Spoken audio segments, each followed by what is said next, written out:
Hi, my name is Kingsley. There's something that's been bothering me for quite some time now, and I just feel like sharing. In Nigeria, it's expected that after your 4 or 5 years degree course, either in a university or in a polytechnic, you would have to go for a 1 year service to the fatherland. And you go for that service through the NYC scheme. Now, there are 3 batches in a year, and each batch is made up of approximately about 1,100 call members. And when you multiply that by 3, you have 3,300. And of course, you know that there are 36 states in the Federal Republic of Nigeria. And those 36 states, core members have been sent to those 36 states. And when you multiply 3,300 by 36, let's do a little calculation. 3,300 multiplied by 36. Whoop! That is 118,800. God help us. By interpretation, the Nigerian labor market is being flooded with 118,800 graduates at the end of every year. And of course, you and I know that the Nigerian economy, the private and public sector inclusive, is not buoyant enough to handle such number of graduates. And when not controlled over time, the rate of unemployed youth in the country grows like an uncontrolled wildfire. And this in turn gives rise to crime. Now the question is, how do we curb the effects of unemployment? Because when left alone, crime is definitely going to be on the increase. Now the issue, how do we curb the effect of unemployment? First, you and I must stop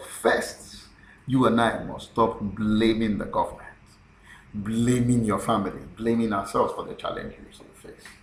It's time we take responsibilities of the things happening to us. Let's stop saying because the government did not provide jobs for us, so that's why we are not working. Let's stop saying because our fathers, our mothers are not connected, that's why we've not gotten the job. No, but rather, let's start taking responsibility for the things that have happened or that is happening to us currently. That's the first way. Secondly, don't you ever compare yourself with anyone. The fact that you graduated yesterday and got a job does not make him or her better than you. As a matter of fact, look at the palms of your hands. There is nobody that has exactly the lines on the palms of your hand. So you are unique.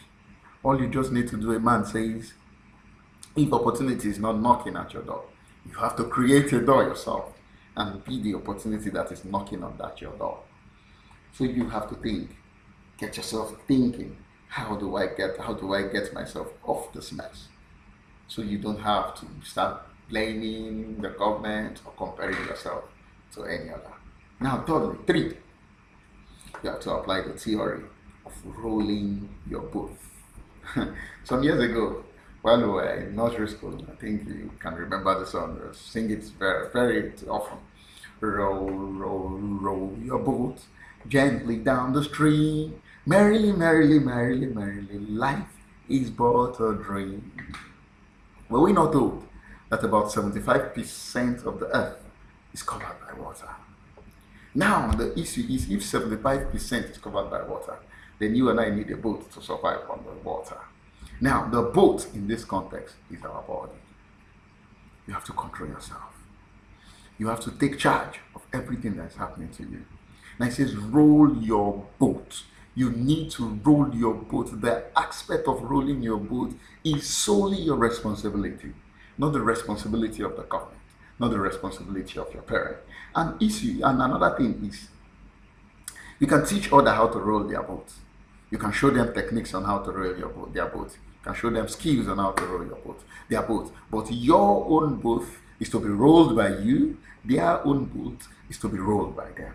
And it says, gently down the stream, gently, not forcefully, not grudgingly, not by murmuring. So when you're rolling your boat, when you're rolling your life, you have to do that gently, gently. You say gently down the stream of life. The truth is, No matter how long you worry, you can never get solution by worry. Solution can only come when you get your head settled, when you get yourself settled and think, how do I get out of this mess? How do I get out of the mess of unemployment? How do I get out of the mess of the fact that correction seems to be the order of the day? How do I get myself placed in a place where my world will celebrate me? Don't forget, even the Bible says that the world is waiting for the earnest manifestations of the sons of God. So the issue is, you have to row your boat gently. He said, gently down the stream, merrily, merrily, merrily, happily, happily, happily. The truth is that everything that has ever happened to us or that is happening to us is depending on the way we interpret them. Scientists have proved it that in the brain there is no difference between anxiety and excitement. It all happens to it's all based on how you and I interpret it. So I want to encourage you. You have to row your boat gently down the stream and merrily, merrily, merrily. So it's merrily. Now, so the last part says, life is but a dream. Everything you ever wish for is a dream, not until they become reality. So don't sit there waiting for one uncle in the Senate. Don't sit there waiting for one uncle who is a minister. Don't sit there waiting for miracles to fall from heaven before you can stand up to take charge of your life. No, it's a dream. It will continue to be a dream until you wake up. Now, there is something I want you to understand. Don't see the dawn of every day, and don't see the dawn of a new day as a day filled with trouble again. No, rather see it as a field of opportunity. I'm waiting for you. I'm waiting you to harvest. Now listen. See that you wake up every morning and say, whoa, good God, good morning. Or you say, morning, good God. There's a difference between the both of them. One thing we all must understand in this life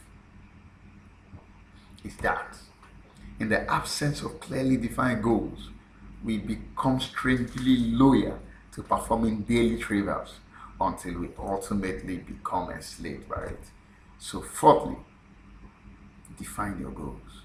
What do I want to achieve today? What do I want to achieve in the next 1 month? What do I want to achieve in the next 1 year? What do I want to achieve in the next 5 years? Then after defining the goals, propose an action plan. And when you do this, you discover that life is actually not what you think it is. It is heavy to those who take it heavy, and light to those who takes it light. Don't forget to like our page on facebook.com/Set to Get to Job. Have a wonderful